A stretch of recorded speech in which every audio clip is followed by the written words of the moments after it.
तो एक सीनियर सहाफ़ी ने कहा कि नवाज शरीफ साहब के नाम के ऊपर मोहर लग चुकी है। इन लोगों ने जब से मौलाना साहब के साथ मुलाकात की है, खान साहब जरदारी साहब के साथ बैठेंगे, खान साहब मौलाना साहब के साथ बैठेंगे, ऐवान सदर जो है वो खर्चे करने के लिए नहीं है। बिस्मिल्लाहिर्रहमानिर्रहीम, अस्सलाम वालेकुम। तो एक सीनियर सहाफ़ी ने कहा कि नवाज शरीफ साहब के नाम के ऊपर मोहर लग चुकी है। उसके अलावा उन्होंने काबीना के हवाले से डिस्कशन भी स्टार्ट कर दी। तो वो कौन से सहाफ़ी हैं आपको इस वीडियो के अंदर बताऊंगा। तो उससे पहले बात कर लेते हैं जो कि अली मोहम्मद खान साहब, असद कैसर साहब, बैरिस्टर सैफ साहब, ये मौलाना साहब के पास मुलाकात करने गए हुए थे। इन लोगों ने जब से मौलाना साहब के साथ मुलाकात की है, इनके ऊपर काफ़ी तनकीद भी हो रही है, काफ़ी बातें चल रही हैं इनके बारे में। तो दो तरह के ओपिनियन सामने आए हैं। कुछ सीनियर तजियाकार ये भी कह रहे हैं कि ये जो तीन लोग हैं ये खान साहब की हिदायत के ऊपर मिलने नहीं गए हुए थे, ये लोग इसीलिए मिलने गए हुए थे क्योंकि ये अपनी सियासत बचा सकें। उन सीनियर तजियाकारों का ये मानना है कि ये जो लोग हैं ये बल्ले के निशान पर इलेक्शन नहीं लड़ेंगे, तो ये आज़ाद हसीयत से इलेक्शन लड़ेंगे। इसीलिए इनकी कोशिश है कि जो मौलाना साहब की मोहब्बत है वो भी हमें मिल जाए, तो मौलाना साहब की ज़रूरत पड़ सकती है, इसीलिए वो एक नफरत को कम करने गए हुए थे। अच्छा, इसके अलावा जो दूसरा ओपिनियन है वो ये है कि जिस तरीके से पाकिस्तान पीपल्स पार्टी नून लीग के अगेंस्ट हो गई है, क्योंकि ये इसलिए कहा जा रहा है क्योंकि जब पाकिस्तान पीपल्स पार्टी हुकूमत के अंदर थी नून लीग के साथ, पाकिस्तान पीपल्स पार्टी कहती थी कि नवाज शरीफ साहब के साथ ज्यादती हुई है तो उनको इंसाफ मिलना चाहिए, नवाज शरीफ साहब को पाकिस्तान वापस भी आना चाहिए। तो उस टाइम पाकिस्तान पीपल्स पार्टी का ये ओपिनियन था। लेकिन जब नवाज शरीफ साहब वापस आ गए हैं तो अब पाकिस्तान पीपल्स पार्टी कहती है कि एक मुजरिम को सहूलतें दी जा रही हैं, एक मुजरिम के लिए लेवल प्लेइंग फील्ड खत्म कर दी गई है, एक मुजरिम को इतनी सहूलतें नहीं मिलनी चाहिए। तो उन्होंने बिल्कुल अपने अंदर एक तब्दीली लाई है। इसी चीज़ को देखते हुए बहुत से तज्जियाकार ये कह रहे हैं कि पाकिस्तान पीपल्स पार्टी, मौलाना साहब, पाकिस्तान तहरीक-ए-इंसाफ आपस में हाथ मिला सकते हैं, क्योंकि दूसरी साइड पे नून लीग और भी बहुत सी जमातें हैं जो कि मिलकर हुकूमत बनाएंगी। तो इसीलिए ये लोग आपस में इकट्ठे होकर इलेक्शन लड़ सकते हैं। तो दूसरा ओपिनियन ये है। लेकिन इन बातों के बाद असद कैसर साहब, उसके अलावा अली मोहम्मद खान साहब, उन्होंने कहा कि जिस तरीके से बातें की जा रही हैं इसमें कोई हकीकत नहीं है। उन्होंने कहा कि हमारी मौलाना साहब के साथ जो मुलाकात थी वो सियासी नहीं थी, वो सिर्फ हम फातिहा खानी के लिए गए हुए थे, क्योंकि वो कहते हैं कि हमारे कल्चर के अंदर है जब कोई ऐसा वाक़या होता है तो हम उसके लिए जाते हैं, चाहे हमारे मुखालिफ हों चाहे कोई भी हों। तो इसीलिए वो कहते हैं कि ये सियासी मुलाकात नहीं थी और इस तरह की जो बातें हो रही हैं तो ये बिल्कुल भी ठीक नहीं है।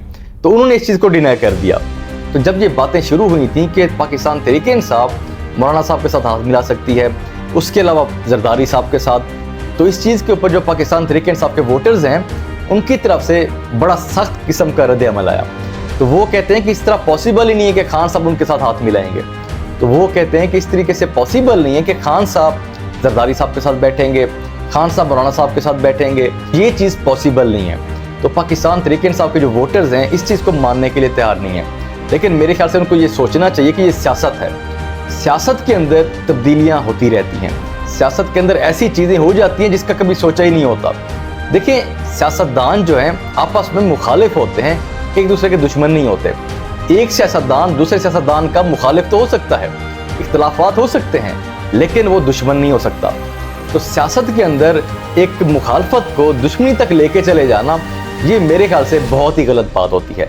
तो ये पाकिस्तान तहरीक-ए-इंसाफ के वोटर्स को समझना चाहिए। तहकाम उस तरीके से आता है जब सियासतदान बैठकर बातचीत करते हैं, चीज़ों को सियासी तरीके से हल करते हैं। अच्छा, इस बात से मुझे अली मोहम्मद खान साहब की स्टेटमेंट याद आ गई है। उन्होंने कुछ दिन पहले एक शो के अंदर कहा कि ऐवान सदर जो है वो खर्चे करने के लिए नहीं है, वहाँ पर सियासतदानों को बैठना चाहिए, इदारों को बैठना चाहिए, बैठकर बातचीत करनी चाहिए। तो उन्होंने कहा कि सबको बैठकर 20 से 25 साल की पॉलिसी तैयार करनी चाहिए। जब पॉलिसी बन जाएगी तो उसके बाद हुकूमत जो भी आएगी उसके ऊपर काम करेगी। तो इस तरीके से पाकिस्तान आगे बढ़ सकता है। अगर इस तरीके से हो जाए तो पाकिस्तान को तरक्की से कोई रोक भी नहीं सकता। तो ये मेरे ख्याल से उनकी जो स्टेटमेंट है, मैं समझता हूँ कि बहुत अच्छी स्टेटमेंट थी उनकी। उसके अलावा शाहिद खाकान अब्बासी साहब, उन्होंने भी यही कहा था कि 6 लोगों को बैठकर बातचीत करनी होगी। तो वो मैंने आपको एक व्लॉग के अंदर बताया भी था, उन्होंने 6 लोगों के नाम भी लिए थे।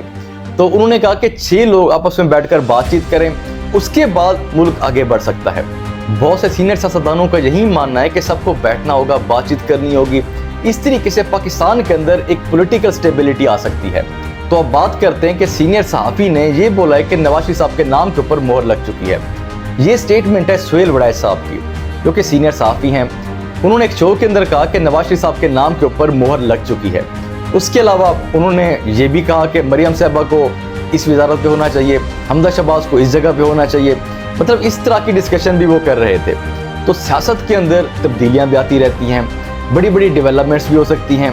तो सियासत जो है कभी भी अपना रुख तब्दील कर सकती है। फिलहाल अगर देखा जाए तो नवाज शरीफ साहब काफ़ी स्ट्रॉन्ग लग रहे हैं, लेकिन सियासत इसमें कुछ भी हो सकता है। तो ये कुछ अपडेट्स थी। बाकी ये व्लॉग देखने के लिए बहुत शुक्रिया। अल्लाह हाफ़िज़।